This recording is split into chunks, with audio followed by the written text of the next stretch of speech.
Muy bien, entonces empezamos, ¿les parece? Bueno, vienen con los truquitos del Power que le puse. Le digo a Pauli porque estábamos viendo que por ahí no enganchábamos con los truquitos. Bueno, lo primero que vamos a recordar, a ver, son los niveles. Ustedes recuerdan que nosotros hablamos de que Simmel trabaja como por capas y que en cada trabajo que va a encarar aparecen estas capas, ¿sí?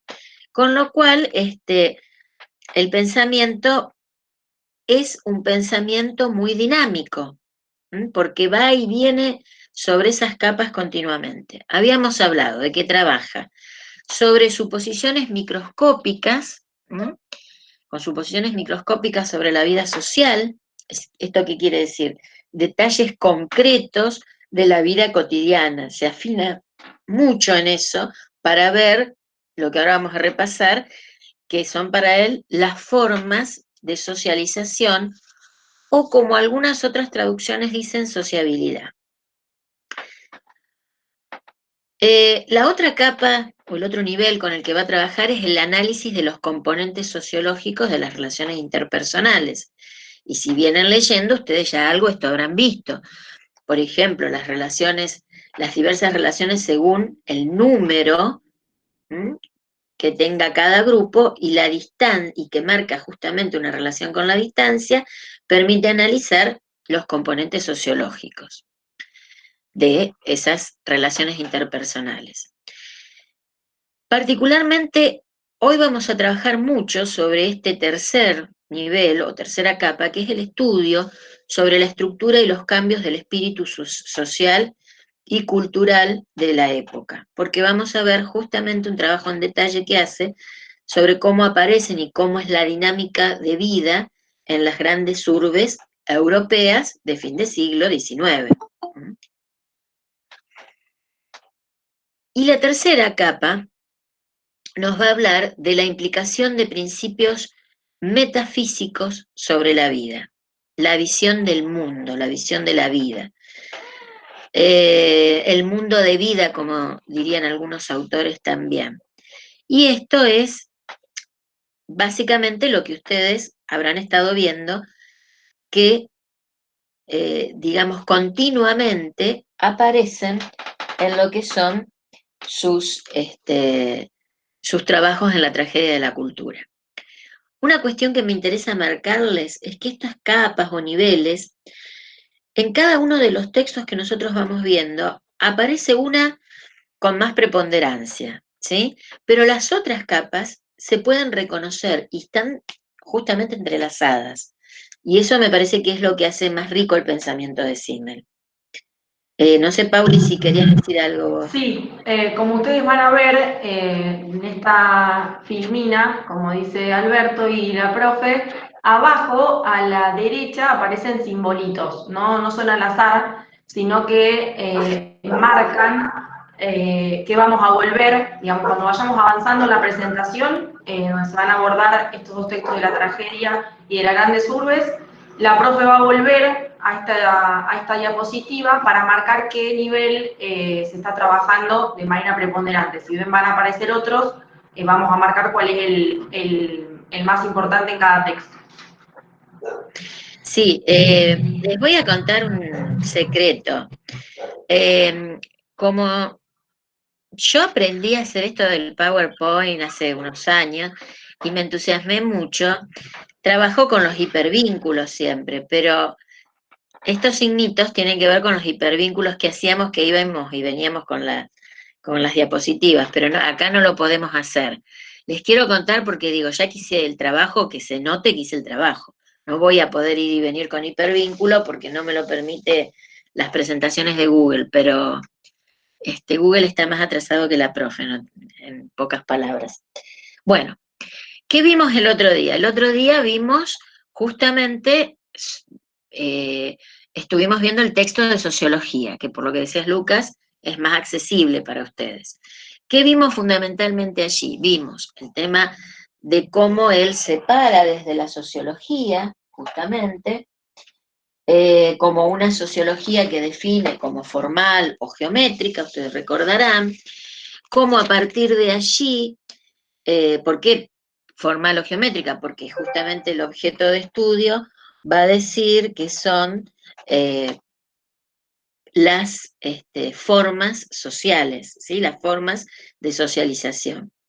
Y a partir de allí es que va a pensar justamente a la sociedad como la posibilidad de que varios individuos entren en acción recíproca, es decir, cómo esos delgados hilos que se entretejen en la acción recíproca de los hombres y de las mujeres, particulares, concretos, portadores de realidad histórica, digamos, van a ser los que permiten justamente esa acción recíproca. Y en eso distingue la forma de contenido. ¿Por qué? Porque justamente en la forma de contenido lo que hace es pensar cómo se desarrollan esas acciones recíprocas entre hombres y mujeres, y a eso alude con la forma, independientemente del instinto, del interés, del fin, de la inclinación que tengan, que eso forma parte de lo que dijimos que era para él el contenido. Entonces, lo que le interesa ver es cómo estos individuos dejan una existencia aislada y adoptan determinadas formas de cooperación y colaboración, es decir, de acción recíproca, y para ellos, para esto, son capaces de originar acciones que influyen sobre otros y otras y recepcionar estas influencias. Por eso, ese es el punto de interés de él, las formas de socialización. ¿De acuerdo? Bueno, ¿cómo va a estudiar esas formas de socialización? Perdón, Justamente, algo respecto a forma y contenido. Eh, Es muy importante marcar que en todo fenómeno social estos elementos de contenido y forma constituyen una realidad unitaria, como lo plantea Siemens. Y que este es un ejemplo muy claro que da la profe generalmente en las clases, es que puede haber distintas formas de acción recíproca con un mismo contenido. Un ejemplo claro podría ser el interés económico que existe en las sociedades, que puede verse expresado de distintas formas, como por ejemplo el monopolio de la riqueza, la delincuencia, o otras formas alternativas de mercado, como lo son el de la economía social y solidaria y la popular. claro, ahí ven cómo un mismo interés económico toma distintas formas, ¿sí? Les decía, va a utilizar justamente dos categorías que son propias de la sociología geométrica, el número y la distancia. El otro día vimos cómo las hace jugar, ¿recuerdan? No voy a entrar de nuevo porque es lo que vimos el otro día, pero justamente me parece interesante pensar cómo puede trabajar estos procesos microscópicos, moleculares, a partir de estas categorías de análisis. Y esto nos lleva a lo que es su método, que él va a definir como el método intuitivo. Va a decir, bueno, es una particular disposición de la mirada gracias a la cual se puede escindir la forma del contenido. Y va de alguna manera a marcar ese método que consiste en seleccionar algunos fenómenos finitos relacionados con el mundo, con la globalidad constante, y examinar la multiplicidad de elementos que lo componen, ¿sí? Y la coherencia que tienen estos. De esa manera puede relevar la forma y de allí las implicancias estructurales. Por eso ahí ustedes pueden ver cómo volvemos a jugar con los niveles, ¿sí? Vuelvo para atrás un minuto. Porque en lo que les estoy diciendo, obviamente hay suposiciones microscópicas sobre la vida social. Decimos que trabaja sobre individuos concretos que son portadores de historia y mantienen relaciones recíprocas. Para entender esas relaciones trabaja con categorías de número y distancia, para tratar de analizar cómo son los componentes sociológicos de esas relaciones interpersonales. Pero no se queda con esa descripción, sino que esto le permite, de alguna manera, relevar las implicancias estructurales. Esto es, ¿a qué sociedad responde? ¿Cómo están estructuradas?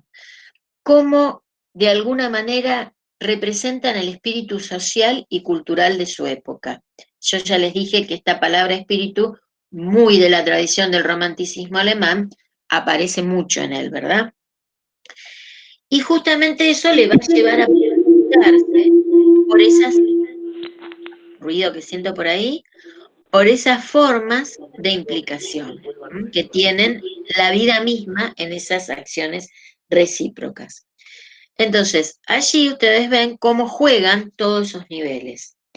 Y hay una cosa que no marcamos el otro día, pero que me parece interesante marcar, que es cuando Simmel habla de las formas y los tipos sociales. Cuando habla de las formas sociales, está hablando justamente del desarrollo de estas acciones recíprocas, de cómo se desarrollan esas acciones recíprocas independientemente de, decíamos, el contenido. Pero también habla de los tipos sociales. ¿Y quiénes son? Son determinados individuos que encarnan en su propia personalidad los aspectos de esa forma. Parece ininteligible. Vamos a tomar un ejemplo concreto. Otros años lo veíamos. Bueno, lo que podemos hacer es subirlo a la carpeta por si alguien tiene interés, de ver una serie de ensayos muy interesantes de Simmel que toma aspectos de la vida cotidiana. Por ejemplo, uno de los ensayos se llama La coquetería. Y en la coquetería, la forma social, ¿sí?, tiene que ver con la seducción. ¿Cómo se desarrolla la seducción? El tipo ideal es el coqueto. Ahí, el tipo social es el coqueto. La forma es la coquetería. La forma es la seducción y el coqueto es el que encarna esa seducción. Y yo sé que coqueto y coquetería es una palabra que a ustedes les parece del siglo anterior, ¿no? Dicen, bueno, propio de la edad de la profe, porque hoy en día no usamos esas palabras. En realidad hoy muchas veces usamos una palabra que no tiene, que no estaría bien usada si nos escuchara Freud, que es un histérico o una histérica. Hace histeria. Bueno, cuando decimos esto, sería más o menos lo que está pensando, con esa connotación, lo que está pensando Simmel. Él dice que justamente la coquetería es una forma social en la que aparece la dualidad de la vida. Después lo voy a retomar. Pero ¿se acuerdan de esto que algo hablamos el otro día? Cuando dijimos que para él la vida fluye constantemente y en la misma medida que se concreta, se petrifica y deja de ser vida. Bueno, esa dualidad él la ve en la forma social de la coquetería. La seducción está en el mismo momento en que se intenta seducir. Una vez que se produjo esa seducción, ya está. ¿Sí? Ya perdió el interés de quien la estaba desarrollando, del coqueto. Nosotros diríamos del histérico. ¿Sí? No sé qué otra palabra más moderna usan, Pauli. Tal vez vos, que estás más en la onda, podrás decirnos, pero bueno, un poco eso. Hubo otro ensayo también maravilloso que él va a trabajar que se llama La moda, donde justamente muestra de nuevo esa dualidad. La moda es moda, pero en tanto, digamos, surge como una cuestión de pocos, pero la moda por su misma connotación es aquello que todos los otros copian y las otras copian. En la medida que lo copian, deja de ser moda. Es necesario imponer una nueva. Y hay constantemente la dualidad de lo que significa la vida. El eterno fluir que se concreta. Cuando se concreta, se petrifica, deja de ser vida. Es una forma de la vida. También en la moda utiliza esta diferencia entre la forma, que es cómo se desarrolla esa acción de la moda, y el tipo, social. Entonces cuando habla del tipo, habla del loco por la moda o el antimoda, que termina siendo su propia moda en realidad. Bueno, esto es simplemente para ejemplos, para pintarles que pueden tener algunas otras lecturas. Yo lamento decirles que no leo no puedo leer los comentarios. Siento que ahí están en el chat, pero yo no los puedo leer. No sé si los puede leer Pauli y quiere agregar a partir de eso algo que puedan estar preguntando, pero yo no los puedo leer. Bueno, no me salen en la pantalla porque comparto la pantalla. Bien, están consultando sobre si puedes Tipos. repetir los tipos, el concepto de tipos. El tipo es aquel individuo, es, digamos, como un personaje sería, ¿sí? Es aquel que concentra en sí mismo casi todas las características de esa forma social. Por eso, cuando habla de la moda como forma social, piensa en lo que sería el loco de la moda, aquel que permanentemente está cambiando su estilo, su forma y demás en función de la moda. O cuando habla de la forma de la coquetería como acción recíproca, es decir, como forma de relacionarse entre individuos, piensa en el coqueto, es decir, aquel que es el seductor permanente, porque es el que vive todo el tiempo en función de esa forma social. No sé si les quedó claro. Pero Para bueno, agregar a un concepto más actual, como decía Mari, podría ser lo que hoy denominamos, o al menos yo no sé si ustedes también, a lo que solemos decir el canchero, la canchera, sería como algo así. Pauli, perdón, pero esto me parece que ya es viejo, es de varios años atrás. Es antiguo, bueno, entonces Ya, los hay chiquis que podrán dar buscar un concepto más nuevo. hay que buscar nueva terminología. Sí. Después, acá les chiques nos dirán qué se usa ahora, pero bueno. Bien, seguimos, porque si no nos vamos a detener mucho. Bien, y acá vamos a empezar a trabajar más profundamente en el cuarto nivel, ¿sí? ¿Se acuerdan? Vuelvo, esa capa D, el cuarto nivel, implicación de los principios metafísicos de la vida. Bueno, ¿por qué? Porque justamente hace todo un desarrollo de lo que sería la filosofía de la vida, en distintos textos, pero donde más predomina este nivel es sin duda en la tragedia de la cultura, porque es donde más va a trabajar estos conceptos. Y acá vamos, Lucas, un poco a trabajar de nuevo lo que veíamos el otro día, ¿sí? En esto que va a trabajar Simmel en ese texto, aparece el concepto de vida. Y aquí, cuando habla del concepto de vida, tenemos que remontarnos a su origen, de alguna manera, porque para él, justamente dice, la vida es toda forma de repudio contra la mecanización de la vida en la existencia masiva. Justamente lo que dice es cómo, de alguna manera, en la modernidad, es el reino, dice él, de la fragmentación de la vida. Porque, y ahora después lo vamos a ver más en detalle, esa fragmentación tiene que ver con la diferenciación que va a ser entre cultura objetiva y cultura subjetiva. ¿Sí? Y yo acá me voy a tomar un segundo para que podamos entender bien lo que estamos diciendo, que es con respecto a esta herencia que nombramos varias veces del romanticismo alemán. Porque justamente lo que intenta es realizar una crítica.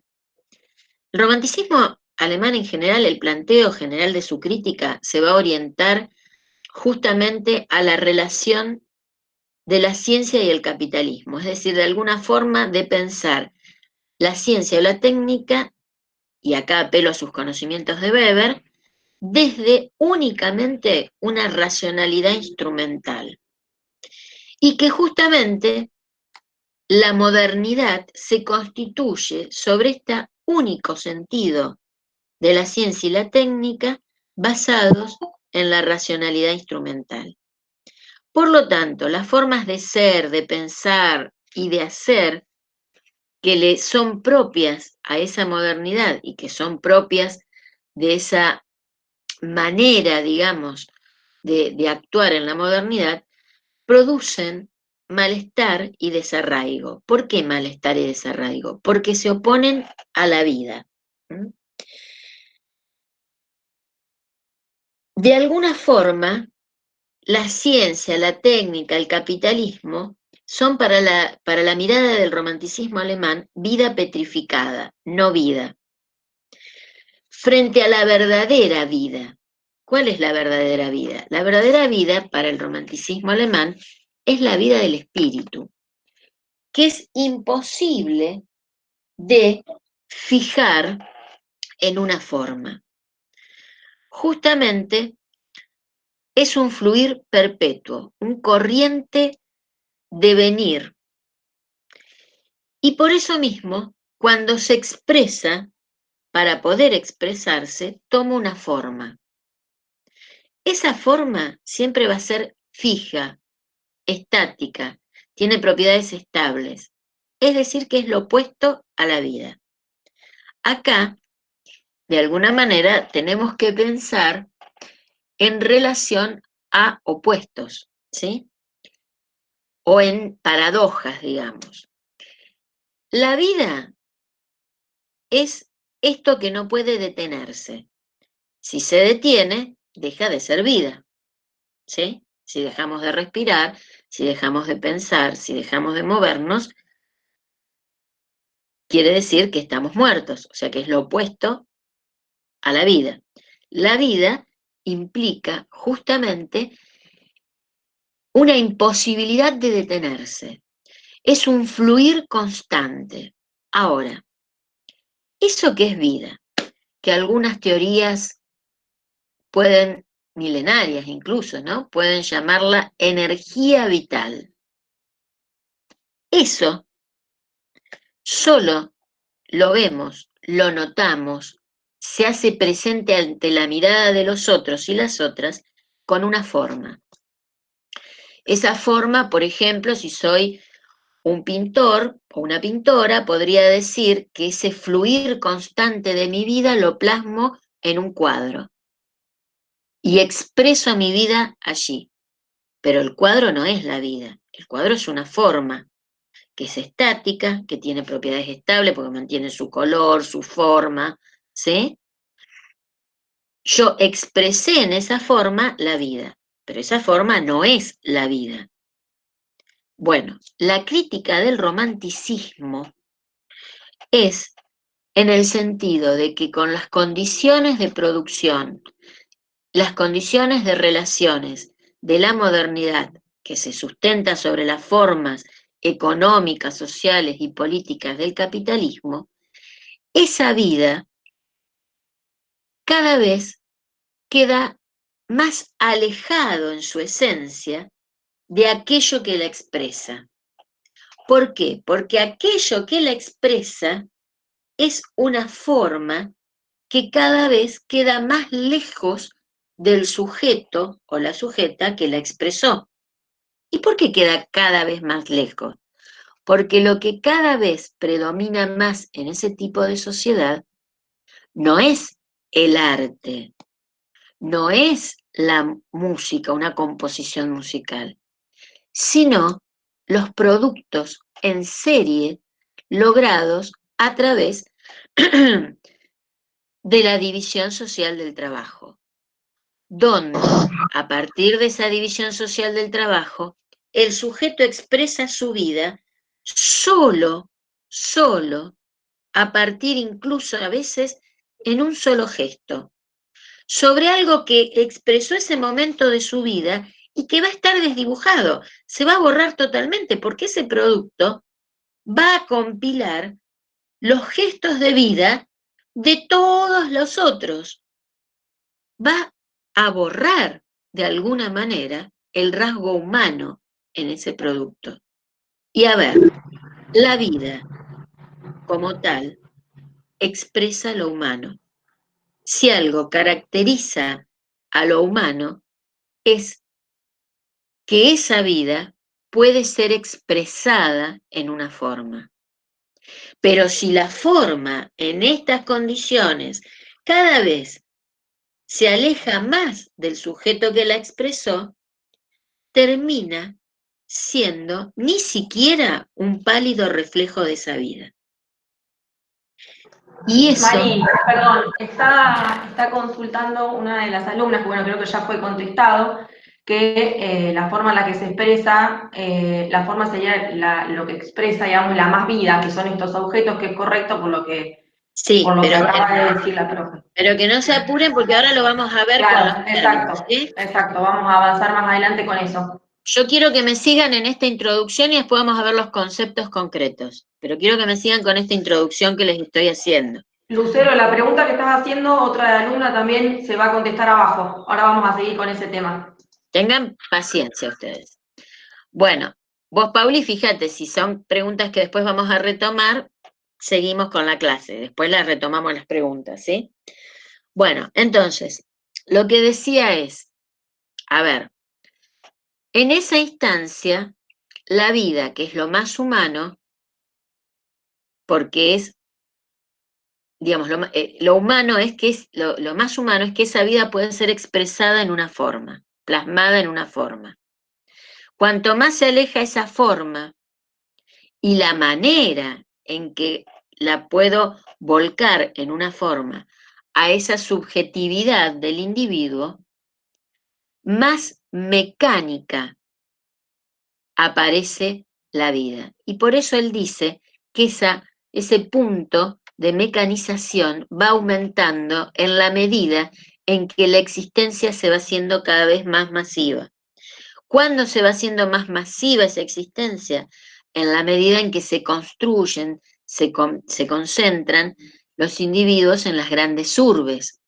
Porque en las grandes urbes, y esto ustedes ya lo veían en Weber, ese avance de la modernidad hace que cada vez el lugar de la ciencia y la técnica sea más importante. Y es una ciencia y una técnica basada en una razón instrumental. Tiene un fin, busca los medios racionales para obtenerlo. Cada vez deslinda más la esfera de los valores, la esfera de la moral, la esfera de la religiosidad. Y ojo al piojo. Cuando hablamos de religiosidad no hablamos de una religión en particular, sino que los románticos, Simmel, cuando se refiere a esto, está hablando de alguna manera, del lazo que une al individuo con valores que lo trascienden de lo cotidiano, ¿sí? A eso se refiere cuando habla de religiosidad. Entonces, esta vida en las condiciones en que aparece en el capitalismo es una vida petrificada. ¿Por qué? Porque se basa sobre todo en el paradigma de la ciencia y la técnica. Y el paradigma de la ciencia y de la técnica es un paradigma de la objetividad, ¿sí? Esto ustedes lo saben, porque lo vieron también en Weber. Son las mismas cuestiones que el mismo Weber está planteando, ¿sí? Entonces, desde ese lugar, seguramente vamos a ver que la vida se vuelve cada vez más calculable. Y por eso Simmel también habla de que aparece cada vez más los rasgos de la intelectualidad en las relaciones entre sujetos sociales. Ese modo cientificista hace justamente que de alguna manera la vida quede del lado del arte y de la religiosidad, y del otro lado quede la ciencia. Y esto es lo que van a ver que va a trabajar en la tragedia de la cultura. ¿Por qué? Porque la tragedia de la cultura lo que muestra es cómo esto que es ineludible, esto que es algo que no puede evitarse, y es que la vida, en el momento que se expresa, deja de ser vida para constituirse en una forma, es decir, que allí ya de por sí hay una forma que expresa la vida, pero que no es la vida. Esto, a medida que la civilización avanza, tiene más distancia entre esa vida y la forma que la expresa. Y eso es a lo que apunta el texto de la tragedia de la cultura. ¿Mm? Justamente, siguió quedando mal, Pauli, los cuadros, por lo visto. Justamente. No, pero se ven bien, Maris. Ahora cuando avances va a aparecer el de vida, pero se ven bien. Bueno, entonces, justamente los conceptos que en el texto de Tragedia de la Cultura está marcando es la diferenciación entre el concepto de más vida y el concepto de más que vida.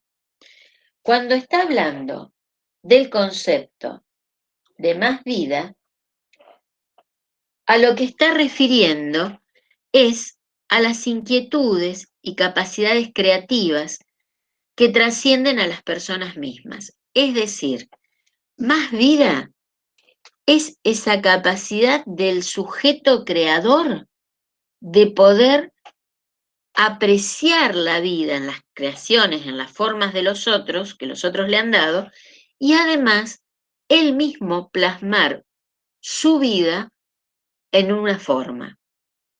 Es esa capacidad creativa, ¿sí?, de las personas, de los individuos, que en la medida en que lo trascienden, se convierten en ¿qué?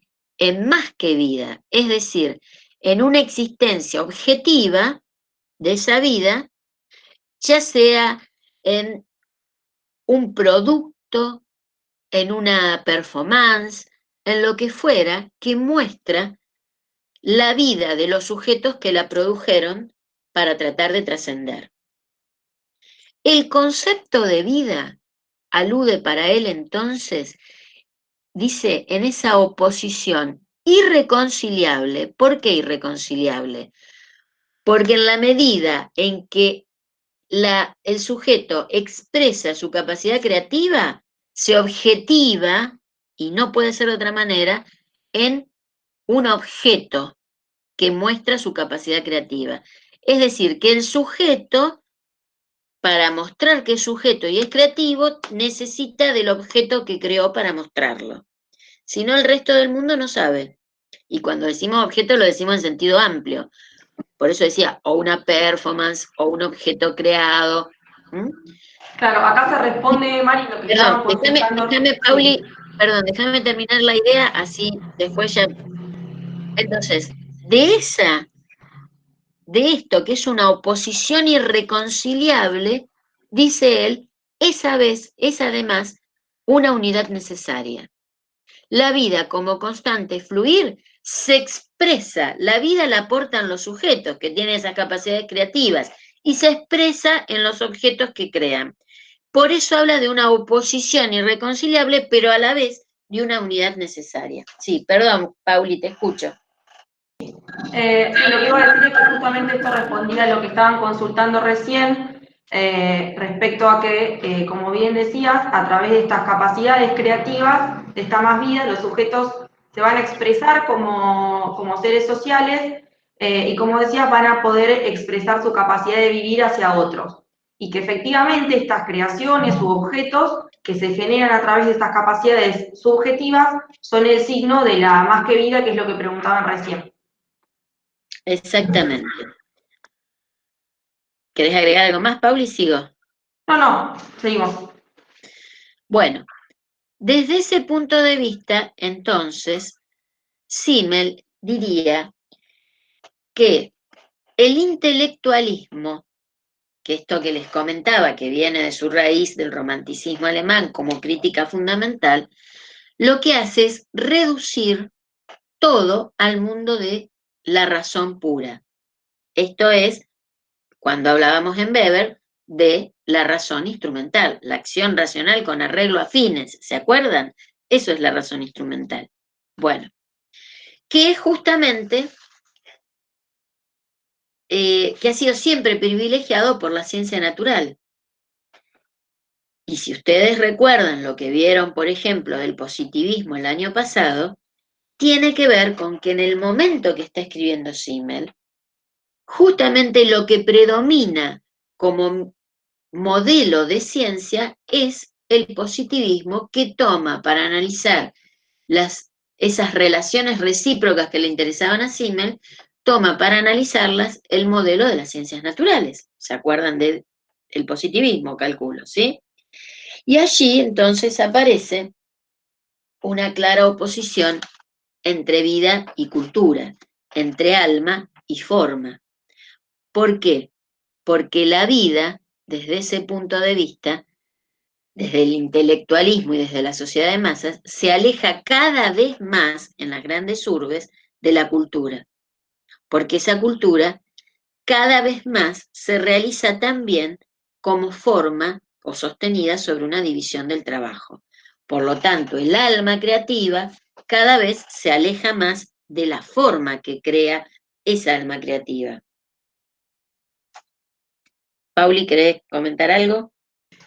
Sí, respecto a esto, bueno, quería resaltar que todo esto que les mencionaba la profe recién son parte de los puntos centrales para que ustedes puedan trabajar con el texto del concepto y la tragedia de la cultura, que, bueno, tiene que ver con estas oposiciones entre alma y forma y cultura y vida, y el concepto de vida mismo, que tiene en sí este dualismo entre cultura objetiva y subjetiva. Y bueno, ahora vamos a profundizar en sí en lo que es el concepto de cultura. Seguimos entonces. Justamente, una vez que vimos esta decisión, podemos entender por qué él habla de cultura, por un lado, como cultura objetiva, es decir, ese mundo de las formas culturales, de los productos, todo lo que tiene que ver con lo que se autonomizó, salió por fuera del sujeto como su creación. Y, por otro lado, la cultura subjetiva, es decir, como la capacidad que tiene el individuo como sujeto de producir, de absorber, de controlar esa cultura objetiva. Como decía Pauli, un sujeto como ser social, es decir, un individuo que vive en sociedad con otros y tiene relaciones recíprocas con otras y otras, solo puede hacerse presente en esa sociedad a partir de esa capacidad de producir, de absorber y controlar elementos de la cultura objetiva. Pero para poder hacerlo, necesita justamente crear productos. Y allí deja de ser sujeto para objetivarse en ese producto. ¿Sí? Perdón, vuelvo arriba. El problema es que en las condiciones actuales, esa cultura objetiva implica que por la forma en que se produjeron esos productos, cada vez se vuelven más independientes de los individuos y es como que adquieren vida propia. Y, Bien, por acá. ejemplo, perdón, Pauli, quería dar un ejemplo solamente y después ya te dejo a vos. Y, por ejemplo, acá voy a meter una cuña que después vamos a desarrollar más. Un elemento que para Simmel siempre fue un objeto de preocupación constante. El dinero. De hecho, escribe un libro, como vimos la semana pasada, que se llama La filosofía del dinero. ¿Por qué? Porque el dinero no surgió como fruto de una planta. De última, hasta eso hubiese sido cultivado también, ¿sí? Sino que es un producto, claramente, que surgió de una cultura subjetiva, ¿sí? Bien, sin embargo, el dinero aparece totalmente independiente de los productores de ese dinero, por decirlo de alguna forma. Cobra una forma efímera, Se fragmenta porque no hay identidad que pueda reconocerse en relación a eso.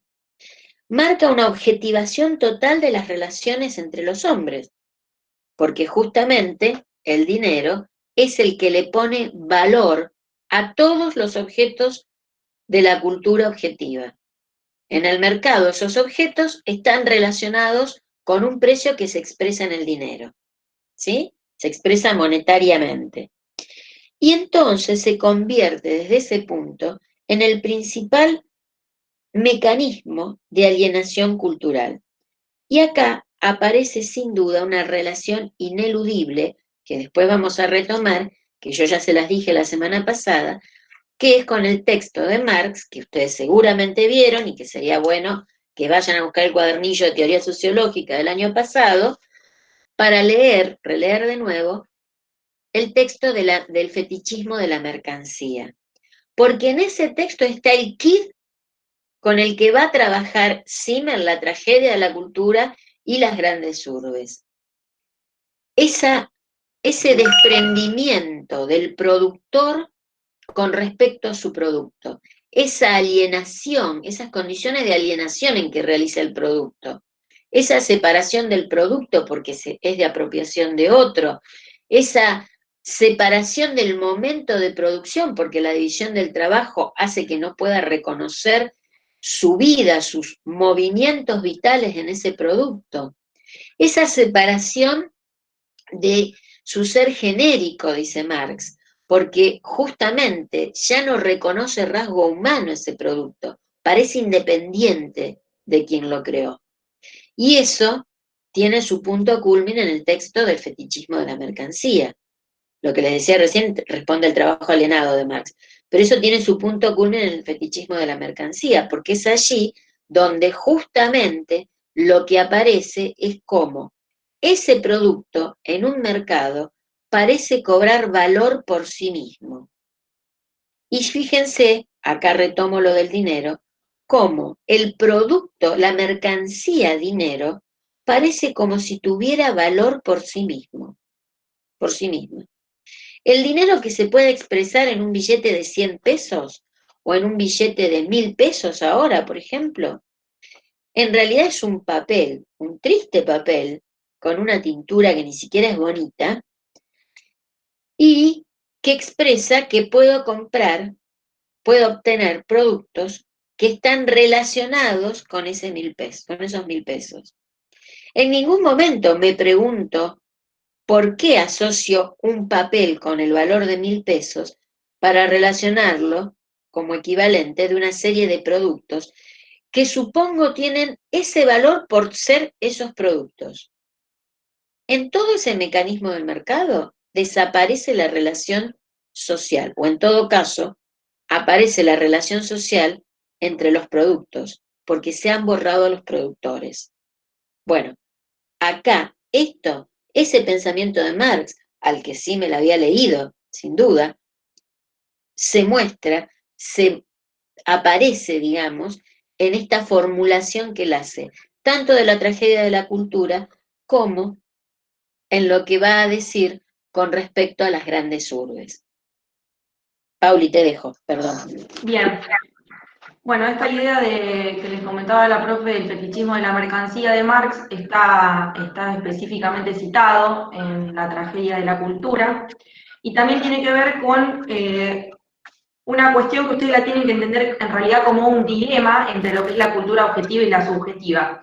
El autor que nos dice que hay una enemistad entre el proceso creador del alma, que sería esta cultura subjetiva, y sus productos, que son efectivamente esta cultura objetiva. Con esto se lo remarcamos para que entiendan que el término de vida, como aquello que es efectivamente lo que fluye, muere en su propio producto. Es decir, que este producto que ha sido creado a través de esta capacidad del individuo, esta movilidad productora del individuo. Sabemos que es algo difícil de entender, pero queremos que traten de profundizar en la idea de unión irreconciliable, como dice el autor, con este desenlace trágico, de que la cultura surge donde, dice el autor, se unen dos elementos, que sería esta cultura objetiva y esta subjetiva, que ninguno de los cuales la contiene en sí, por sí misma, sino que es una síntesis entre el alma subjetiva y el producto espiritual objetivo. Esto también responde a lo que estaban preguntando recién, que obviamente esta más que vida se vería expresada en esta cultura objetiva, en estas expresiones que dan los individuos de su capacidad de crear y las transforman en algo, en algún fenómeno u objeto, como la profe mencionaba, lo que son los libros, las obras de teatro, por ejemplo, o piezas musicales. Bien, justamente cuando él va a hablar de la tragedia de la cultura, tiene que ver con esta sensación de que se produce una hipertrofia de la cultura objetiva que redunda en una atrofia de la cultura subjetiva. Cuanto más crece la cultura objetiva, más se reduce la cultura subjetiva. ¿Por qué? Primero, porque el crecimiento de la cultura objetiva está dado en función de formas de producción de esa cultura objetiva cada vez más desubjetivantes y desubjetivadas, ¿sí? Cada vez menos la producción de esa cultura objetiva muestra al sujeto en esa producción.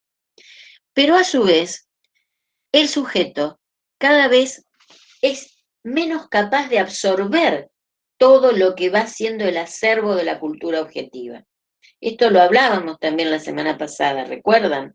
Cuando decíamos, hablamos de tragedia de la cultura, cuando cada vez hay una brecha mayor entre todo aquello que es lo producido culturalmente y la capacidad del sujeto para producir y para poder absorber esa cultura. Y justamente en ese sentido es que va a decir que la vida, que se expresa en formas, empieza a independizarse de esa vida, ¿sí? Ya no tiene relación con esa vida. Y lo que no es vida, ¿qué dijimos hoy? Es muerte. Por eso habla de objetos petrificados, porque es parte de la vida petrificada. Y esto tiene que ver con lo que justamente decíamos recién con respecto al fetichismo de la cultura. ¿Sigo, Paul? Bien, bien. Hago una cosita nada más, que quería remarcar esta idea de que los sujetos no se pueden apropiar efectivamente de todos los elementos de la cultura objetiva, que este sería como el problema del hombre moderno al que describe Simmel, quien, como decía la profe, no puede absorber internamente todos estos productos que va creando, pero tampoco los puede rechazar. Y acá también aparece otra paradoja que tiene que ver con el fetichismo, el concepto de fetichismo de la mercancía de Marx, que es que este hombre moderno, como vamos a ver también después en el texto de las grandes urbes, es portador de un poder para ejercitar la técnica y crear así estos objetos que después, ¿por qué dice paradoja? Porque, como le decía la profe, van a adquirir un significado autónomo de este espíritu subjetivo, que los creó. Entonces, de esta manera, la paradoja de la cultura se va a ver reflejada, si se quiere, en dos cuestiones que tienen que ver con que los sujetos están alienados de esos objetos y a su vez sometidos a estos sujetos. Entonces, se van a empezar a relacionar con estos objetos ya no como creadores, sino desde el anonimato. Esto va a ser una idea que se va a retomar constantemente en el texto que vamos a ver ahora de las grandes urbes y la vida del espíritu. Bien. A ver, hasta acá, ¿cómo vamos? ¿Lucas mejor con este retrabajo que hicimos de la tragedia? Yo no te puedo leer, pero si escribiste, lee, Pauli. Sí, chicas, ustedes que estaban preguntando respecto a Más que Vida y cultura objetiva, además, ¿se entendió? Ahí Lucas contesta, sí, muchas gracias. Bien, Lucero también. Abril dice que no entiende lo de fetichismo. Hay que volver a Marx, Abril. Bueno, Abril, el tema es que para que te quede claro, tendrías que hacer una lectura de fetichismo, ¿sí? yo no me podría no me puedo detener ahora a explicar todo el fetichismo porque sería una clase entera eso. Yo lo que les propongo en todo caso es que ustedes lean de nuevo el fetichismo y en todo caso, después en la próxima clase, si hay preguntas concretas sobre el fetichismo, lo vemos para relacionarlo antes de empezar la próxima clase con la tragedia de la cultura. ¿Les parece? Martín dice que lo último no entiende. ¿Qué sería, Martín? Y tenemos otra pregunta de Victoria que dice: en la tragedia de la cultura no puede crear más cultura porque está mecanizado el sujeto por la división del trabajo. Bueno, Victoria, es algo que vamos a ver también más adelante. Bueno, pero vamos respondiendo algo de esto. Bien. ¿Cómo preguntaba Victoria? Si en la tragedia de la cultura se no puede crear más cultura, digamos, el sujeto porque está mecanizado por la división del trabajo. Claro, efectivamente, es un sujeto que en su socialización ya incorporó esta forma de creación propia de la modernidad, ¿sí? Y si no, fíjense ustedes lo que aparece en el mismo trabajo nuestro como docentes o como los intelectuales o los investigadores, o ustedes mismos como alumnos y alumnas, ¿sí? Es como que si se ponen a pensar y tratan de leer todo lo que hay sobre este tema o todos los artículos que otros escribieron y demás, sería imposible, porque su capacidad de absorción, si ustedes que se ponen a navegar, por ejemplo, en la nube y buscan sobre estos temas, la verdad que no les va a alcanzar la vida para terminar de leer todo esto.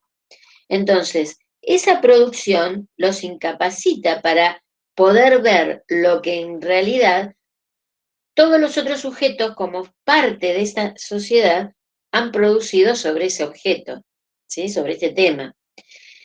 Eso implica, indudablemente, diría Simmel, a ver, miren, hay una metáfora que él utiliza tomando algo de Weber, porque él dice, en Weber, el, el individuo muere agotado, ¿sí? Cansado, por las condiciones de la burocracia que lo llevan a una vida atomizada.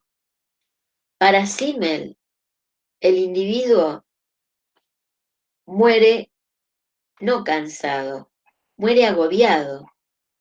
Agobiado porque en realidad nunca va a estar completo, siempre va a tener la sensación terrible de ese estructurante que lo fragmenta, de que algo no hizo, de que algo dejó de ver, de que algo no conoció. Y es terrible pensar en esos términos, ¿sí? Porque el individuo de la antigüedad podía morirse cansado, o el campesino, que es en realidad lo que toma la metáfora, muere cansado de labrar su tierra, pero con una sensación de saciedad, con una sensación de completud. El individuo moderno jamás, jamás va a tener esa sensación de que ha hecho todo lo que tenía para hacer, de que se ha sentido totalmente completo. Siempre algo le queda, porque es tanto el acervo de la cultura objetiva que nunca la va a poder absorber en su totalidad. Y quiero que piensen en una cultura objetiva amplia, en sentido amplio, ¿sí? No es la suma de objetos concretos nada más. Está pensando en todo lo producido por el individuo, por el ser humano.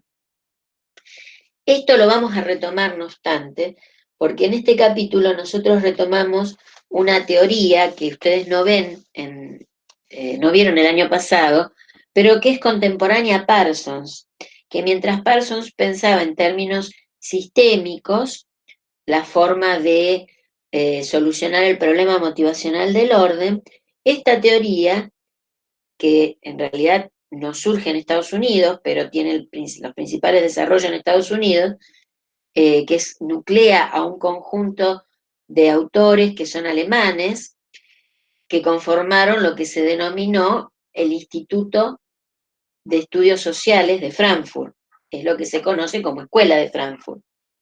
De allí surgen una serie de pensadores que debieron emigrar de Alemania por el nazismo. La mayoría de ellos eran de origen judío o de izquierda, digamos, dos características irreconciliables con el nazismo, emigran a Columbia en Estados Unidos y ahí desarrollan buena parte de sus teorías también.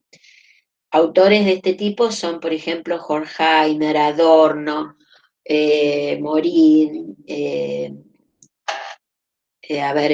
Marcuse, y que justamente son los que van a hablar, a acuñar un concepto que es muy próximo a esto, que ustedes seguramente habrán escuchado alguna vez, que es el concepto de industria cultural, que muestra justamente cómo la cultura, la producción de la cultura, se vuelve una industria más. En términos de Simmel sería con estas características de mecanización y basadas en una alta especialización y eficiencia propia de la razón instrumental.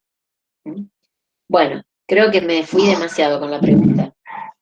Mari, están haciendo otras preguntas. Hay una que tiene que ver con algo que yo iba a agregar, que es la de Lucas González, que plantea, bueno, si este dualismo de cultura subjetiva y objetiva refiere a la idea de Simmel, de que el hombre tiene aspectos cultivados, pero que no está cultivado en sí.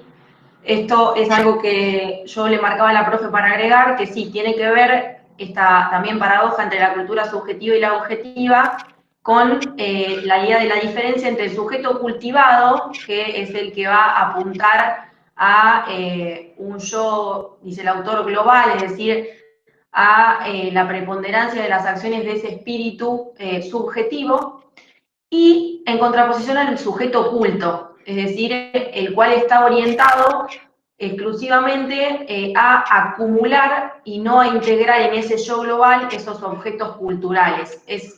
Puede sonar difícil de comprender, pero esa es la diferencia entre